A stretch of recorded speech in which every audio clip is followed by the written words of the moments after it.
My thoughts on reuniting the number one line and a really nice, surprising overtime win for Montreal.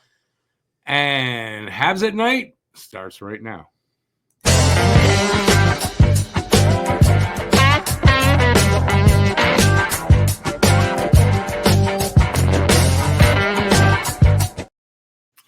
Hey everybody, I'm Rick. Thanks for joining me.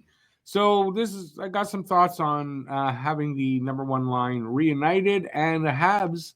Like I said, nice win in Columbus tonight, and here's my thoughts on all that. So it's time for the Montreal Canadiens coaching staff to reunite the number one line. The way it should be, the way it works best. Put the three guys that formed a top 10 NHL line for the second half of last season back together and then leave them there. So let me back up just a little bit. In an effort to balance out underperforming top six scoring, Habs head coach Marty St. Louis has been trying different combination in hopes of finding a consistent balance of primary, secondary, and tertiary scoring through the lineup. Line one was doing fine with Suzuki at a point per game. Caulfield had 12 goals, and Slav not that far behind. Line two with Doc, Newhook, and Armia was underproducing. Things needed to change. While line three was overachieving with Gallagher scoring like the good days, he was on pace at one point for 38 goals. Coach Marty decided to juggle lines to see if he could balance things out. The results of all the different line combos has been a few really good offensive games, but not enough. And with the resulting lessened production from line one, any consistency they hope to gain has been nowhere to be found. Too many times in these first 22 games that Montreal just can't find a goal needed to win or close out a game, hold a lead, or come from behind. The rebuild is only in year 3, so I know I need to be patient, and I have been. I have been patient and will continue to be so. In saying that, I still think that when you find chemistry in a line like those three, that's Suzuki, Caulfield, and Slav, you stick with it through good and bad streaks. I'm okay with the fact that the coach juggled lines to see if something popped, but nothing popped. Not of significance anyway. And my feeling is it's time to reunite the boys of line one and let them get their confidence back. They are three very different players that bring three very different skill sets together. And when they're working, they fit like a glove.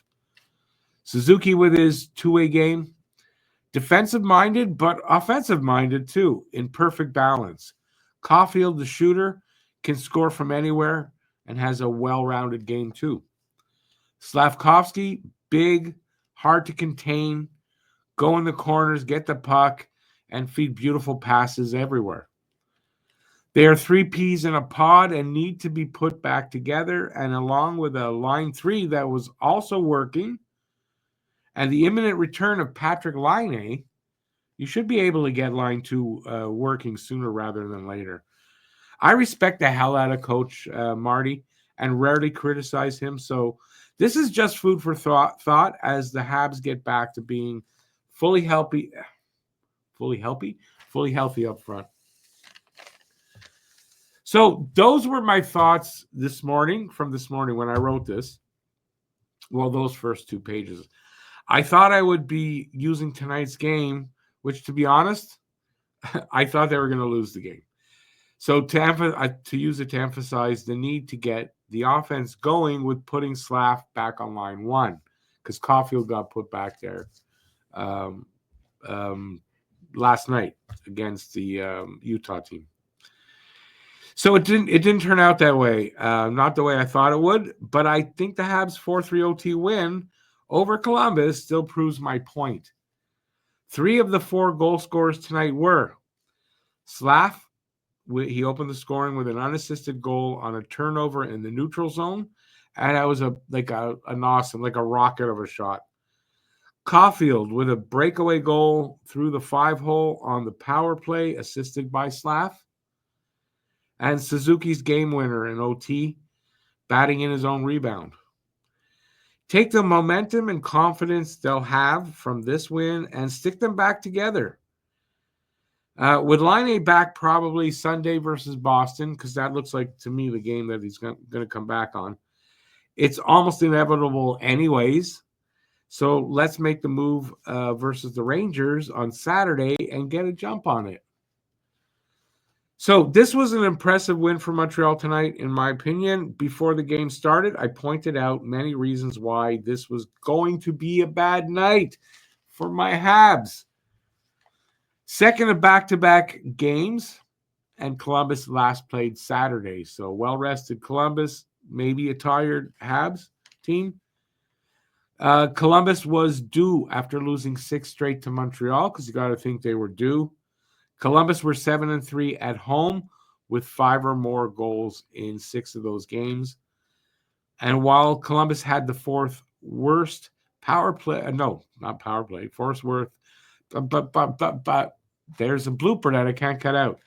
The fourth worst goals against per game. Montreal had the third worst. Primo was starting, and Columbus had just won 3 straight. So for me, those were all signs pointing to what I was pretty sure was going to be a bad night for Montreal. But Montreal wasn't having any of that. Not tonight. Winning for the first time this season after surrendering the first goal of the game, and that was after 12 previous times where they didn't win. They fought through bad refs, in my opinion, making ridiculous calls, which seemed to favor Columbus in the second period, because it didn't seem that bad in the first, and it didn't. Calls did not affect the third period at all. Also, Caden Primo stopped 21 of 24 shots, and he was solid overall. Even though I think us as fans, every time a shot came in, we were nervous, we were shaky, but I think overall Primo was pretty solid. The PK was perfect with 3 kills, and Slav had a goal and an assist and looked like he got the wake-up call after his demotion to line 4.